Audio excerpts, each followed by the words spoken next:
കൂടെ എവിടെയോ പോവാണ്, എവിടെയാന്ന് അറിയില്ല. പോയോക്കാം. പിരാന്താ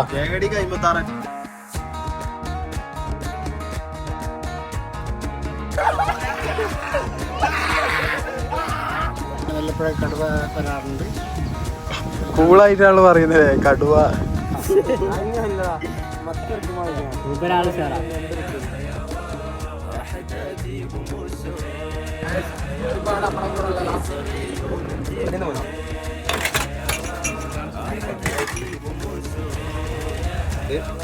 ഇങ്ങനെ കുക്കിംഗ് ചെയ്തത് കിടക്കുന്നതും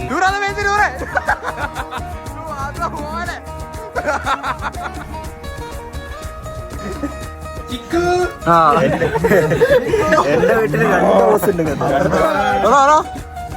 അപ്പൊ അടുത്ത വീഡിയോയിൽ കാണാം.